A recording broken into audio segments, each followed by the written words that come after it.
Teka, hindi ko gets. Sinong lalaking tinutukoy mo? E di yung manlulokong lalaking yun. Kasi naman, sa dinami-dami ng lugar, dito pa talaga sa building na to, nakakainis. Saan ba yun? Saan ba kasi? Ano ba? Di ka kasi tumitingin sa dinadaanan mo eh. Ang laki-laki ng daan, no? Tapos bubungguin mo pa ako. Sorry, miss. Hindi agad kita napansin. Nagmamadali din kasi ako. Ikaw? Faye?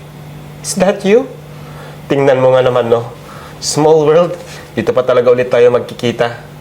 Are you also working here? Kung mamalasing ka nga naman, no? Diyan ka na nga. Wait.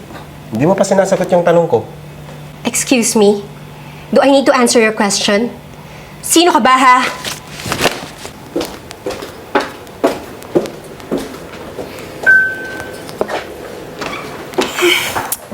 Kairita. Busy talaga. Bakit siya pa yung nakita ko today? Sa dinabi-nabi naman talaga, oh. Ay, ako. Oh, bakit parang may bagyong dumaan dyan sa itsura mo? Anong nangyari, girl? Kung mamalasing ka nga naman, sa dinami-dami ng pwedeng makita today, yung bisit pa na lalaking yun. Teka, hindi ko gets. Sinong lalaking tinutukoy mo? E di yung manlulokong lalaking yun. Kasi naman, sa dinami-dami ng lugar, dito pa talaga sa building na to, nakakainis. You mean to say, yung tinutukoy mong manloloko ay yung ex mo na naikwento mo sa akin dati? What was his name again? Di ko na maalala. Oo, siya na nga at wala nang iba. Di ba, ang malas-malas ko.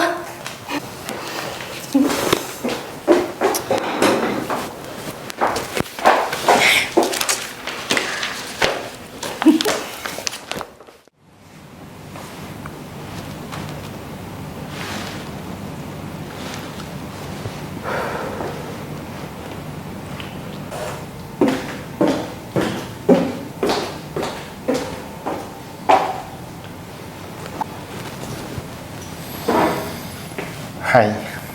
Mabuti naman at pumayag ka na makipag-usap sa akin. Pasensya ka na din kung pinilit ko si Golda para makausap ka. Paano mo nalaman na dito ako sa floor na to nagtatrabaho? Nagtanong-tanong ako. And syempre, with connection na rin. Ayoko ng paligoy-ligoy pa. Diretsahin mo na ako. Para saan at gusto mo akong kausapin? At para mag-aksaya ka ng oras na hanapin tong office floor namin. Matari ka pa rin pala no? Kapag kaganyan yung mukha mo, dapat na ba akong kabahan? Walang nakakatawa dito, ha? At ayokong makipaglokohan sa'yo. Marami pa akong kailangan tapusing trabaho. Kaya sabihin mo na kung anong gusto mong sabihin.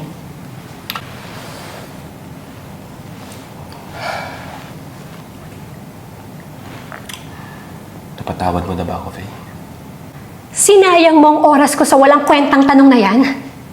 Alam mo, inaaksay mo talagang oras ko eh. Sandali. Natanong ko lang naman yun kasi hindi pa rin mawala-wala yung guilt sa puso ko. Noong panahon na niloko at sinaktan kita, hindi ko inisip yung mararamdaman mo. And I'm really sorry for that. After 1 year, ngayon ka lang nag-sorry? At sa tingin mo, mababago ng sorry mo ang mga nangyari noon? At isa pa, kung yan ang dahilan mo kung bakit gusto mo akong makausap, ito ang sagot ko sa'yo, Omar. Noong una, oo, nahirapan akong patawarin ka. Kasi siguro, masyado akong nasaktan sa mga ginawa mo. Oh, babe. Buo na talaga yung desisyon ko. Sasabihin ko na talaga yung totoo kay Faye. Na ikaw ang aking mahal. Buo na kasi yung desisyon ko eh. Hindi ko na talaga gustong makisama pa sa kanya. At siya nga pala, bukas, susundin din kita dyan sa trabaho mo. Alam mo naman na doon. Oo, sa gate nyo. O siya, sige na babe. Baka biglang dumating si Faye. Mag-ingat ka. I love you.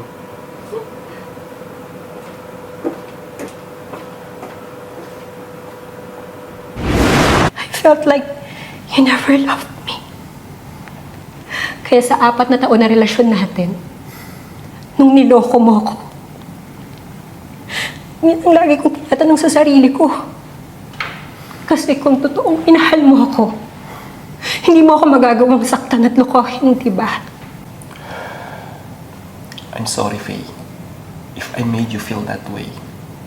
But believe me, sa 4 na taon na yon, minahal kita ng lubos. Siguro, naging mahina lang ako sa tukso. Kaya, nagawa kong tumigil ng iba. Tama na.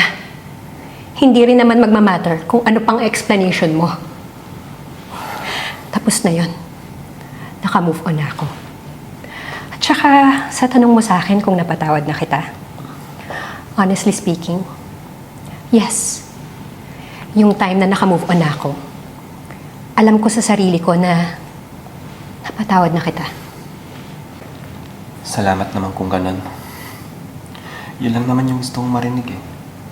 Para finally, matahimik na rin yung konsensya ko. I know it was my fault. Kaya siguro hanggang ngayon, ay binabagabag pa rin ako ng konsensya ko. At least ngayon, alam ko na sa sarili ko na wala na dapat akong ika-guilty. Pero siguro, Omar, advice ko sa'yo, next time, kung magkakaroon ka man ng karelasyon, seryosohin mo na siya. And never cheat on her. Kasi baka siya na yung tamang tao para sa'yo. Pinakawalan mo pa. Kasi hindi ka marunong makontento. Don't worry. I'll take your advice. Siya nga pala, one more question. Ano yun? May pumalit na ba sa akin dyan sa puso mo? Actually, nasa courting stage pa lang naman kami. But soon, baka sagutin ko na siya. He's a very nice person. After all, I deserve to be happy with someone who deserves my love. At ikaw din. Sige na, balik na ako sa office. At marami pa akong tinatapos na paperworks. Faye, Yes? I'm happy that you look happy now, Faye. Kung sino man yung lalaking tinutukoy mo, sana lang hindi niya gagawin yung ginawa ko sa'yo noon. And if there is one thing I realized when I saw you again, yun ay sana hindi na lang kita sinaktan at niloko noon.